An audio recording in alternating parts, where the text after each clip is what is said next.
important to me as well, who I've known for various lengths of time, who represent very different parts of industry and social change and leadership. And we are going to talk a little bit about their own experiences and also about how the world needs to change and what the world will look like going forward from very, very different angles. As mentioned, my name is not Kevin, not Jay-Z, but Jack Kreindler. I'm a physician, I'm a medical technologist for my sins, and also recently now an academic in computational modelling in public health at Imperial College as an honorary research fellow. So my life has also significantly changed in the last 18 months. So without further ado, I'd like to introduce on stage our three guests. I think I need to move over to there because that's the chair where the chair is. And then we'll begin. So please give a very, very warm welcome to Ramani Moonesinghe, Chris Wigley, and Kevin Cahill. Nice. Thank you so much. Yeah, no problem. Drinks, we're all okay. Right, so I'm going to very quickly introduce these three, but then I'd like them to introduce a little bit more about themselves and their very interesting histories and what's happened in the last 18 months. I'll start. Well, why don't we go in this order? Chris. Well, Chris Wigley is CEO of a very significant little organisation in the UK called Genomics England. I met him. I think it was probably at a CogX event, I imagine, or something like that. Something in the tech scene, whilst he was heading up Quantum Black, which we'll talk a little bit about. And is about 5 years ago now, I think. So we've known each other a little while, but very, very interesting history background that he'll share. Professor Ramani Moonesinghe, I met a little bit longer ago, 30 years ago. I always knew that Ramani would end up being professorial and leading great things, as she was the president of my students' union when I was at medical school at UCL. And it's shocking that was 3 decades ago. And my friend Kevin Cahill, who I met through my work at my institute in London. And Kevin was at the time the CEO of another significant and not very small organization called Comic Relief, and is actually, I would say, responsible for pretty well raising more money, I think, than any other individual in British charity history. Is that right? Well, I wouldn't make that clear. Well, something near that. I know him more so because of the Comic Relief and Sport Relief challenges, which ended up me having to fish people out of rivers trying to swim the entire length of the Thames and getting dysentery and various other things. So we've had great fun together. So anyway, again, a very warm welcome to Chris, Ramani, and Kevin. And let's start with you, Chris. Tell us a little bit more about you, and let's get the conversation going. Absolutely. Thanks, Jack. And just to check, with this hybrid world we're in, is there a particular place we should be looking? Or should we? I think we just talk to ourselves. Yeah, okay. And to the audience. Fantastic. So I've always done a mix of things. At university, I did the classic combination of medieval history and computer science. And I've been about as decisive as that ever since. I spent a while at the BBC doing analog to digital transition, was a diplomat for the UK, so was in Afghanistan and Pakistan and Bosnia.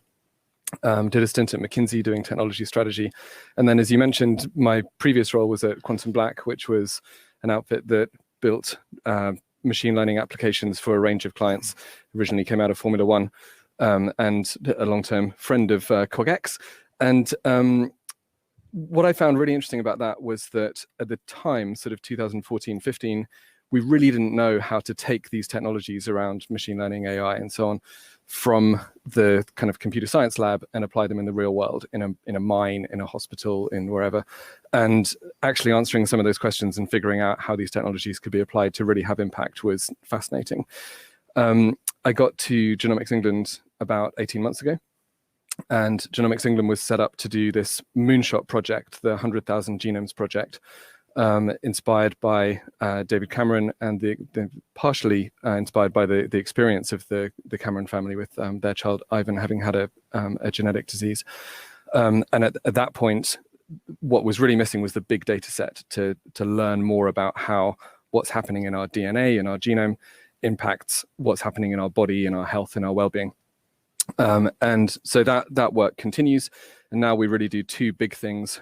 Big thing number one is we provide diagnostic services into the NHS using whole genome sequencing. So if a kid has cancer or if someone has a rare disease which is difficult to diagnose, they will now get a whole genome sequence as part of their routine care in the NHS, which is the first time in the world that that's the case. And then the second big thing we do is sort of de-identify all of that data and make it available to researchers in academia and biotech and pharma to work on around drug discovery, vaccine development, therapeutics, and just learning more about how what's happening in our DNA impacts our bodies and so on.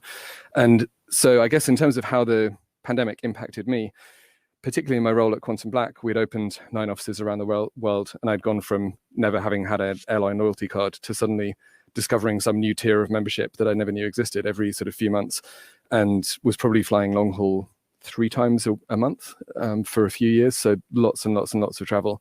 Then a bit less travel, having shifted to the Genomics England role, much more UK focused. And then suddenly, obviously, no travel. So a big thing for me was just actually being in the same place the whole time. How are you feeling about your loss of air miles? I don't care about the air miles. The thing actually that I miss is the headspace. I quite miss the sort of 10 hours, no Wi-Fi, no nothing, to just think or read or write something. Or I never really watched this. I had a bit. I won't go on about it. I had a bit of a routine where I typically watch about a third of a film with when the food came. But anyway, but then when the first wave of COVID hit, I then, as well as the job at Genomics England, I took on a secondment with the NHS into NHSX. With this very grandiose title of Senior Responsible Officer for COVID Data, which I don't think any of us ever figured out what that meant. But day to day, it involved working with a team of amazing NHS people and external folks as well from the tech world, trying to plug together lots of different data sets to understand the sort of supply of stuff in the system, so beds and critical care nurses and masks and so on. And the demand for that, driven by the number of cases and how severe they were going to be, whether they need an oxygen bed or a ventilator bed, and trying to predict basically both of those sides of the balance, and then figure out where the gaps were so that you could get the ventilators to the right place, get the PPE to the right place, and so on. And meanwhile, at Genomics England, we launched this big COVID research program, which we can talk about if that's interesting, but learned a lot about. It was really focused on why some people get COVID so badly and some mildly. So looking a lot at diversity in different flavors, ethnic, deprivation, sort of comorbidities and so on. So yeah, I was looking at these things on social media of, I'm so bored. I've done this kind of 200,000 domino run. And I was thinking, I feel like I've barely been to the loo for 5 days, or moved from these screens. So it was just amazing how different everyone's experience was, I guess. Yeah. Ramani. So Jack, well, as you know, I'm a clinical doctor. I graduated from UCL Medical School, maybe a long time ago. And in the more recent past, I trained in intensive care medicine and anaesthesia. I joined UCL Hospitals in 2010 to be a consultant there. And then since then, I became a professor of perioperative medicine, which is about the care of surgical patients, everything apart from the cutting bit, basically. So how we look after them best, how we optimize them for surgery, and how we look after them afterwards. And in my personal life, I've got 3 adopted children. I'm married to an inventor who specializes in humanitarian inventions, so things like low-cost prosthetics and that sort of thing, which as a clinical academic gives me a very different perspective on innovation and academia and so on, because he's taken a very unconventional route, whereas I've taken an extremely conventional route up the university system and so on. In terms of what's happened to me over the last couple of years, I had a small role with NHS England prior to the pandemic, where I was the national lead for perioperative care. And then at the beginning of March last year, it was already evident that COVID was going to have a major impact on critical care.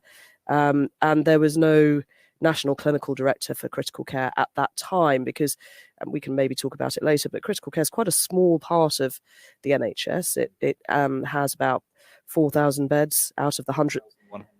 Ah, okay, very good. Out of the 100,000 or so beds and all the many procedures that are done as an outpatient and so on. So as a percentage, it's a very small part of the NHS, but obviously it is, without wishing to have a pun, it is a critical part of the NHS because it's the backbone of so much of what happens in hospitals. And it became evident that COVID was going to present potentially a really big emergency for critical care. So I was promoted and took on the role of National Clinical Director, which gave me quite an amazing insight into pretty much everything that we've done around the critical care response. So everything from things like the ventilator challenge, which I think most people in the public would know about, procurement. I was probably on the other end of the work that you were doing, Chris, providing some of the data for the sort of work that was being done around modelling demand and supply. And also the patients for our genomics study were recruited out of ICUs. Absolutely. So under your wings. So absolutely. Thank you. Well, indeed, and thank you to and everyone. Thanks to the patients. Indeed.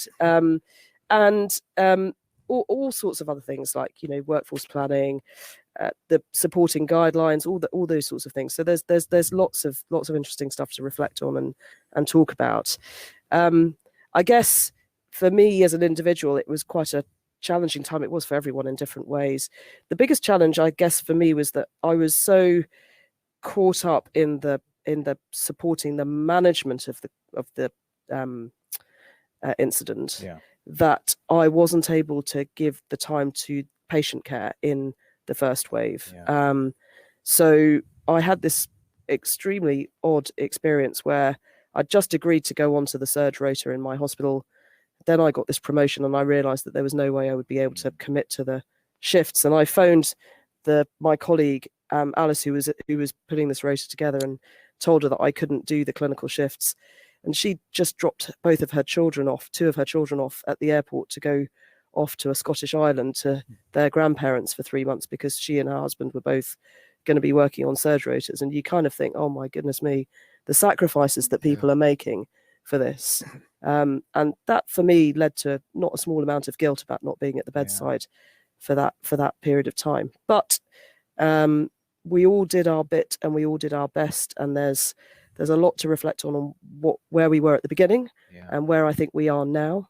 And maybe we'll come back to talk about some of that later. I think we will. I very much feel the same as you in that respect. That balance between being capable of doing something on the front line, but actually the importance of not only being on the front line, but also, operationally, organizationally, and sort of in policy is something which is quite a challenge for a lot of the physicians. I agree. Captain Cahill. Hello. Well, actually, it's very interesting to listen to you both. My career path, my route into things was quite different, really. I came up through the creative industry, so my first area of work was the theatre. I worked at the National Theatre on the South Bank, and then I was headhunted by a chap called Richard Curtis to go to a new organisation called Comic Relief to try and raise awareness of the issues surrounding the need for comic relief, around extreme poverty and social justice. And so I spent 25 years there after that chance meeting, and in that time we raised over £1 billion. We dispersed that money to projects across the UK and the developing world, all of whom seeking to make the world a fairer, more equitable place, to help people develop the rules for self-reliance in their own terms rather than to have to depend on charity. And I guess the big areas that I became knowledgeable about were fundraising and getting that £1 billion, campaigning, worked on events like Live 8 and Drop the Debt and all of those big kind of campaigns when the nation had a bigger commitment than we do at the moment to international development in a way, and also to education and raising awareness so that there is this chance of greater equity in the world and more systemic change. And I hope we'll get onto that a bit later, because when I hear about the development in kind of genomics and data, and you look at what's happening with AI and the fact that the richest men, it seems to be, in the world seem determined to be the first into space with their own spacecraft. And then you go to visit some of the communities I work with in the developing world. I mean, a lot of informal settlements, a lot of slums. I went to very fantastic countries, but only in and out to spend time with communities that were in desperate need. And so I've often thought I could write the rough guide to the slums of the world, but not to any of the more beautiful places. But what you do discover is extraordinary community solidarity. And when people have nothing, they are often more generous with their own community to do with helping each other in terms of sickness, in terms of food, and all of those basic needs. So we were just in the green room, we were observing that the gap between the richest and the poorest, if anything, is getting greater now. And the pandemic, which I'm sure we'll talk about, is a great exemplar of that.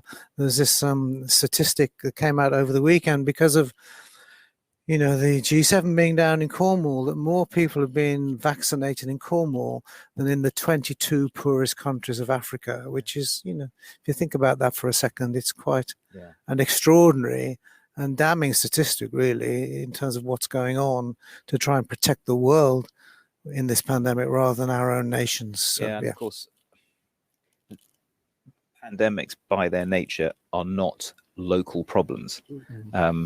I found it very humbling and scary that those 4,111 beds were full, together with another 4,111 beds that weren't supposed to be ICU beds, manned by people that are not ICU trained.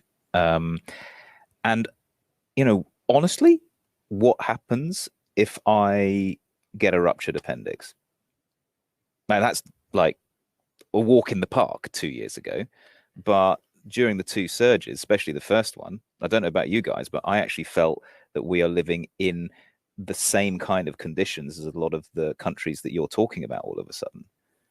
Maybe our ability to adapt and respond is totally different. But like, I suddenly realized, wow, we are fragile. We are.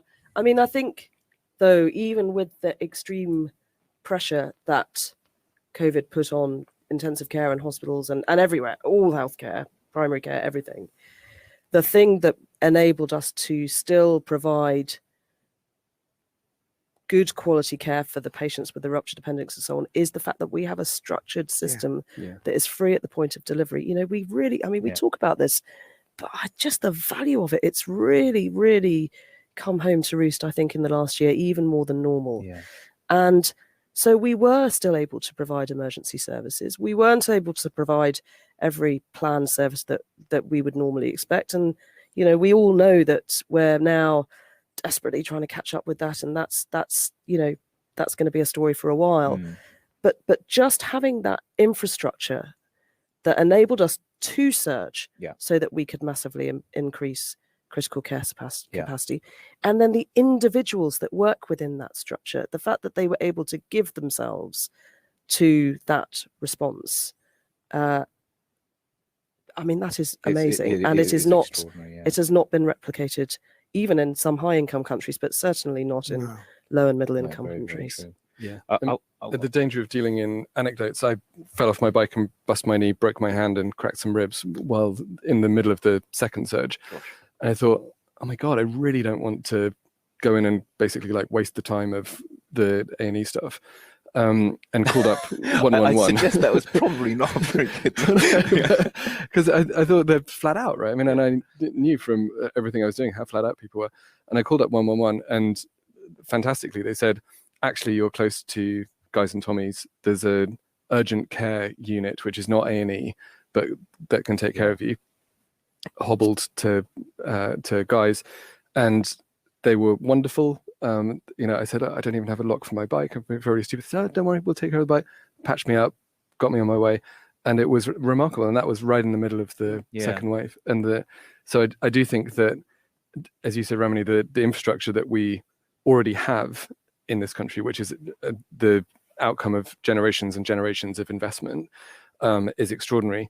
I think the other thing that's extraordinary and will create a real legacy from the pandemic is the infrastructure that we've been able to put in place rapidly Yes. at a time of incredible need, whether that's on clinical trials like the recovery trials, on the testing and diagnostics infrastructure. We're just set up now in a completely different way than we were beforehand, which I do think is an amazing legacy of I the agree. pandemic. I agree. I think there were some holes, but again, there was a sort of a base infrastructure that we could expand into. I think no one can really deny that testing has somewhat improved since the early days. I think we were able to do, 96 PCR tests in a day or something at the beginning. I think it's considerably more now. Clearly vaccine rollouts comes from that infrastructure. And I just wanted to sort of steer our conversation a little bit more towards some of the good stuff that did change the way we work, and ways in which we can ensure that it doesn't disappear. I'll give one example, is that Ramani and I are on this WhatsApp group. WhatsApp was previously banned as a way of doctors communicating with each other, for probably very good reasons, I imagine. But our WhatsApp group, which was our alumni group at UCL, was traditionally used as which door of which pub do we meet at for getting together socially. And it suddenly became what dose of which drug do I give this person, which suddenly became things like national guidelines, probably because Ramani thought, well, this is a good idea, and then made I'm not sure if it was quite as simple as that, but it was utterly extraordinary. And that's the one thing which I desperately hope doesn't disappear. But what else? I mean, what else is good stuff has come out of that we want to try and keep?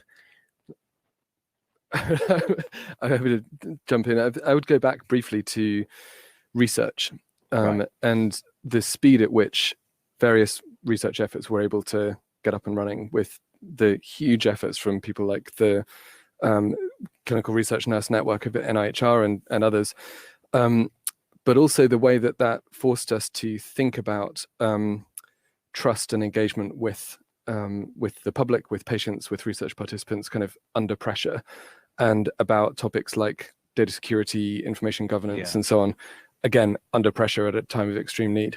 And I think the fact that we were able to kind of thread the needle and get the right access to the right information at the right time, with the informed consent of the right people, and with that engagement, was a real wake-up call to a lot of the way that those kinds of projects had operated historically.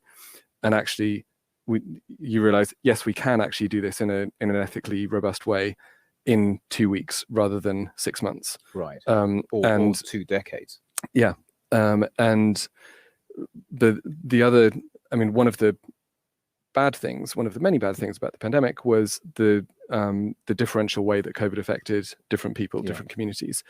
So we saw much higher rates both of infection and severity and death in various minority ethnic groups.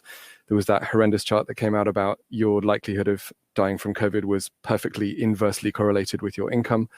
And because the research project that we were focused on with our partners at the University in Edinburgh, Genomics, was the genomics of mortality in critical care,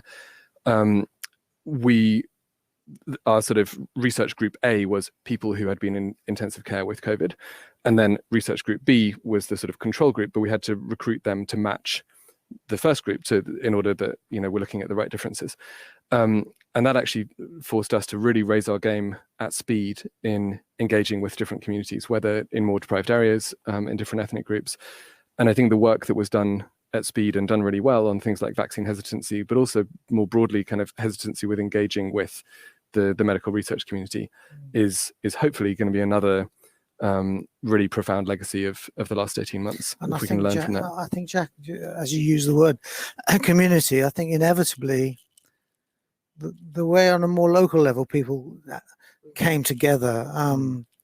Margaret Mead, who is a cultural anthropologist, made this quote. She said, "Never doubt that a small group of committed people can change the world. It's the only thing that ever has." And I think with our political leaders stretched and things at a macro level struggling, then I think people often found solutions within their own community, be buying shopping for a neighbor very who true. couldn't get to the shops, or doing a run with kids to school when the schools are open. Just that thing about coming together and identifying needs within your own localized community, and finding solutions within the grouping to be able to solve those. And it'll be interesting to see. I think we're going to move on to what might happen next at some point, but because we've all been so used to being locked down, and I feel this is a relatively gregarious and confident person, that the kind of urge to go out and reconnect and be in larger groups hasn't yet come to me yet. I'm actually quite happy to remain a bit locked down, because there was a security within that just said, actually, I'm in this small group or this community. I know my place and my role, how I can make a difference here, and I'm going to stick to that. So I do think there's been a huge burgeoning of kind of people coming together. Of course, as shown in the support of the NHS and the clapping on a Thursday, and the rainbow emblem that's everywhere. So, and one hopes that doesn't get lost when we do start to emerge. That sense of belonging to a group and being committed to that group, local communities, diminishes. And there are plenty of apps and different campaigns that have sprung up in different parts of the country, which have helped people to do that. So, playing to your point about social media, Jack, which can have a negative and a positive effect, I think where it's used to connect people, even as much as I hate Zoom calls, the Zoom calls have meant the work can go on and people can talk to each other in a different grouping without having to spend an hour and a half in a car going somewhere, an hour and a half going back. So I think there are things that have emerged that I hope will pertain and persist. Yeah. One of my reflections, which I think is quite an extraordinary one, is like, we're all vaccinated, right? Yeah. Okay. Anyone in the audience vaccinated? Okay. Do you know what the manufacturer's name of your vaccine was? Yeah. Okay. Do you know what type of technology it was? RNA or yeah. Okay, interesting. What was the previous vaccine that you had before that? What was it? Tetanus 10 years ago? Flu or seasonal flu jab. Seasonal flu. Question 1. What was the manufacturer's name? Yeah. Right? You don't know, do you? What kind of biological technology was it? I bet you have no clue whatsoever. And yet somehow communities and technology has actually helped us create a very strong network, both positive and negative, of awareness, real deep awareness of what means what a PCR is or is not, what a lateral flow. No, I didn't even know how to, I'll be honest with you, I didn't know how to take a proper swab until 18 months ago. I've now stuck 4,000 swabs up people I know pretty well, and I know I prefer the front of nose and the nasopharyngeal. I bet you do too. But these things are dramatic changes in our knowledge, which have been helped, I think, by people just talking. I mean, it's great when you get in a taxi and your taxi driver goes, well, I'm thinking about Moderna or Pfizer. I'm not really sure. And there's sort of like, do not worry, just take anything you can get. But it's interesting, isn't it? It is interesting. But I think one of the things that links all of this is the fact that we've had a single focus pretty much over the last 18 months, and that has been getting through the pandemic, getting through COVID, and so on. And one of the things that worries me is, as we positively come out of that, one of the things that made all the work that you've described possible is because people didn't completely stop working on everything else, but they largely stopped working on everything else. And of course, we can't live like that. And there's so much good work, clinical research, fundraising, everything that needs to be restored now. And so how do we maintain that momentum that you've described, that urgency, while focusing on everything that's important as opposed to the one disease? Yeah, and people are talking about the sort of pandemic mindset, right, which I think is a really powerful concept. And to that point about real focus, there is this idea around kind of mission-led collaboration And I mean, unusually, at least in this country, I work in a state-owned company, like a sort of SOE. We always talk about them being in sort of China or Russia or something, but Genomics England is a company which is owned by the government. And I think the part of the pandemic mindset for me has been around this sense of mission, the sense of clarity. Part of it has also been around what people have called the three-player game of government, academia, industry, all kind of coming together to solve problems. And I think if we can sustain that sense of how do we play that three-player game well, and how do we align around really important big missions, like, for example, the climate crisis, and bring some of that focus and energy, the capital and capabilities of the state, the entrepreneurship and drive of the private sector, the knowledge and experience of academia, and really harness all of those to address those kind of missions. I think that could be an incredibly powerful, which is exactly what you need, isn't it? Yeah, and I think also there needs to be a change in the discourse as well.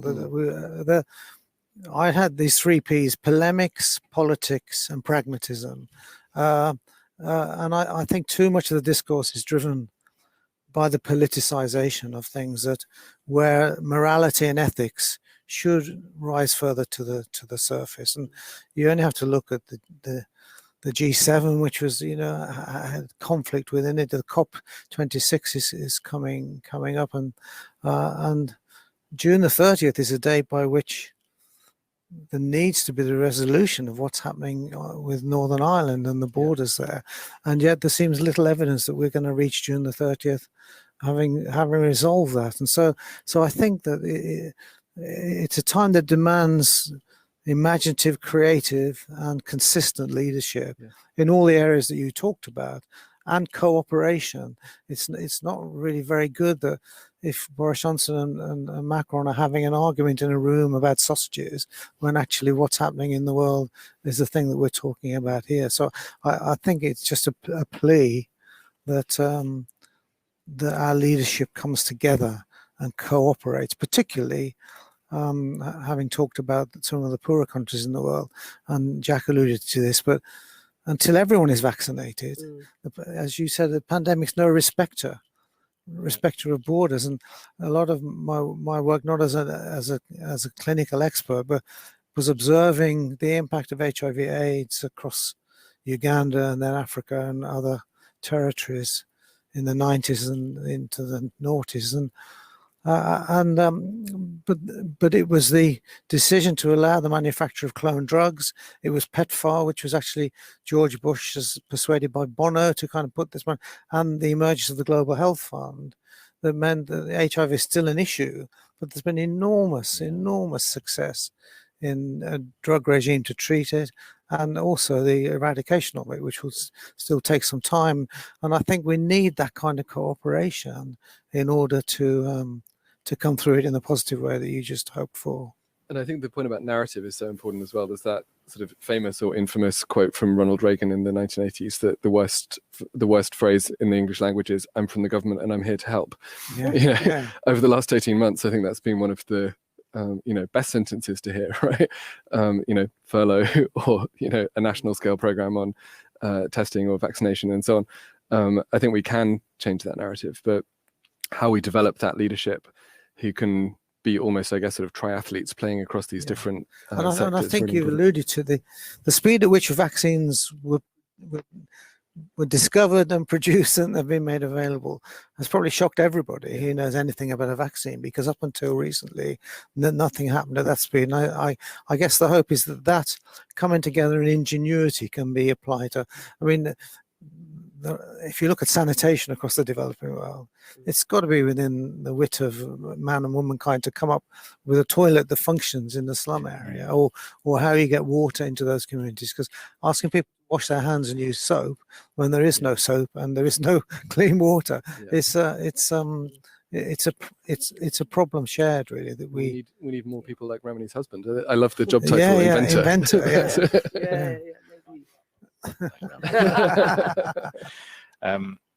I think, unfortunately, time is drawing to a close, and there are many more great sessions and speakers that we have to hand over to. But I thought before we close, maybe it would be nice to sort of, no one can really say that pandemics are good. Okay, I think we have to be really clear. A lot of people we know, and some have died in this and unnecessarily. But 10 years from now, will we look back at this and say that actually net we made the world a better place as a result? What do you think?